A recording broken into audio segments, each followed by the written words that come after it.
کسی نے بعد میں پوچھا کہ علی تمہیں ڈر نہیں لگا؟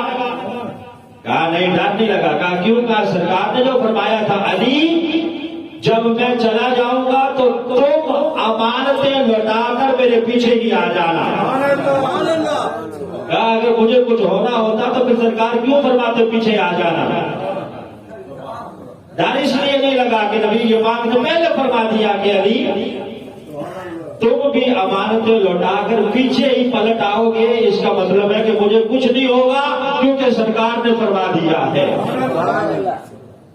تو یہ اللہ کی پہلی مدد تھی کہ بستر علی کے حوالے اور بستر والا ابو بکر کے حوالے۔ یہ اللہ رب العزت کی تقسیم ہے نا، کسی کو بستر دیا کسی کو بستر والا دیا۔ یوں کہیے کہ حضرت علی کے حصے میں ہجرت کی رات نبی پاک کا بستر آیا اور حضرت صدیق اکبر کے حصے میں بستر والا محبوب آیا۔ ایک وقت وہ ہے کہ جب سرکار معراج کے لیے جا رہے ہیں، نبی پاک محو آرام ہے، جبریل تشریف لا کے اللہ کا پیغام لا رہے ہیں کہ سرکار اٹھیے، رب آپ کو عرشوں پہ بلا رہا ہے۔ اور ایک یہ ہجرت والی رات ہے کہ حضرت صدیق اکبر اپنے گھر میں آرام کر رہے ہیں، سرکار خود چل کے تشریف لے جا رہے ہیں، ابو بکر کے دروازے پر دستک دیتے ہیں، حضرت ابو بکر فوراً دروازہ کھولتے ہیں، حضور۔ ابو بکر سوئے نہیں؟ کہا جناب 4 مہینے پہلے جب آپ نے کہا تھا کہ ایک وقت آئے گا جب مجھے اللہ ہجرت کا حکم دے گا۔ جب سب ہجرت کر رہے تھے تو میں نے پوچھا تھا کہ حضور میں بھی ہجرت کر جاؤں؟ تو آپ نے فرمایا تھا کہ نہیں، ایک وقت آئے گا جب مجھے اللہ ہجرت کا حکم دے گا۔ میں نے پوچھا تھا حضور آپ اکیلے ہی ہوں گے؟ آپ نے فرمایا تھا نہیں، میرے ساتھ ایک ہم سفر بھی ہوگا۔ کہا حضور 4 مہینوں سے مجھے انتظار ہے۔ دو تیاری ہے، صرف تیاری نہیں ہے، وہ جو سامنے 2 اونٹنیاں باندھ رکھی ہے نا حضور، یہ میں نے خرید کے آج کی رات کے لیے سنبھال کے رکھی ہوئی ہے۔ باقی میرے جانور چرانے کے لیے چراگاہوں میں نوکر لے جاتے ہیں، ان کو چرانے کے لیے چراگاہوں میں نہیں بھیجتا، ناز کے ساتھ انہیں گھر میں لا کے چارہ ڈالتا ہوں، کیونکہ یہ عام سواریاں نہیں ہیں، یہ سواریاں وہ ہیں جو میرے محبوب کے کام آنے والی ہیں۔ حضور آپ انتخاب فرما لیجئے جس کا چاہیں۔ نبی پاک نے فرمایا ٹھیک ہے ہم لیتے ہیں لیکن اس کی قیمت دے کے لیں گے۔ حضرت ابو بکر نے کہا حضور آپ کا اور میرا مال کون سا بانٹا ہوا ہے؟ میں نے دیا آپ نے دیا، ایک ہی بات ہے۔ پھر بھی نبی پاک صلی اللہ علیہ وسلم نے اس کی قیمت دی، یعنی سرکار چاہتے تھے کہ اس ہجرت کے سفر میں میرا مال بھی لگے اور میری جان بھی لگے۔ تو اللہ فرماتا ہے کہ ہم مدد کر چکے، اب ظاہر ہے ہم خود تو نہیں اترا مدد کرنے کے لیے، اللہ نے مدد کروائی کس سے؟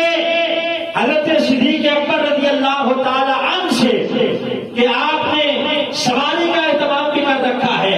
نبی پاک صلی اللہ علیہ وسلم کے ساتھ ہجرت کے سفر پر جو نبی پاک صلی اللہ علیہ وسلم کے ہم سفر بنے ہیں وہ یار غار مصطفیٰ، یار مزار مصطفیٰ حضرت صدیق اکبر رضی اللہ تعالی عنہ ہیں۔ ادھر نبی پاک صلی اللہ علیہ وسلم نے دروازہ کٹایا ہے، فوراً کھولا ہے، اور پھر سرکار دو عالم صلی اللہ علیہ وسلم کو کندھوں پر بٹھا کر، آپ نے وہ غار دیکھی ہوگی کتنی بلندیوں پر ہے کہ وہاں تو اکیلا بندہ چل کے جائے تو اس کے لیے مشکل ہے چل کے جانا۔ حضرت صدیق اکبر رضی اللہ تعالیٰ کی بہادری ہے کہ نبی پاک کو کندھوں پہ سوار کر کے آپ ہجرت کا سفر کر رہے ہیں اور اس طرح مسکراتے جا رہے ہیں کہ جس طرح پھولوں پہ چل رہے ہیں۔ پھر وہاں جب پہنچ گئے نا، مفسرین نے بڑی پیاری بات لکھی ہے۔ حضرت صدیق اکبر نے کہا حضور پیاس لگی ہے، پیاس لگی ہے۔ اب پتہ ہے کہ اس غار کے اندر پانی نہیں ہے اور راستے میں بھی پانی نہیں ہے، پہاڑ کے ارد گرد کہیں پانی کا نام و نشان نہیں ہے، پھر بھی پانی نبی پاک صلی اللہ علیہ وسلم سے مانگا، حضور پیاس لگی ہے، اور پھر سرکار نے بھی یہ نہیں فرمایا پیاس لگی ہے تو میں کیا کروں، میں کہاں سے پانی پلاؤں؟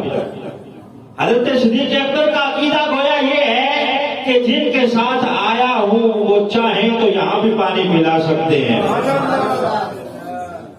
منگتے خالی ہاتھ نہ لوٹیں، کتنی ملی خیرات نہ پوچھو، ان کا کرم پھر ان کا کرم ہے، ان کے کرم کی بات نہ پوچھو، مل کے پڑھو، منگتے خالی ہاتھ نہ لوٹیں، کتنی ملی خیرات نہ پوچھو، ان کا کرم پھر ان کا کرم ہے، ان کے کرم کی بات نہ پوچھو، ان کا کرم ہے۔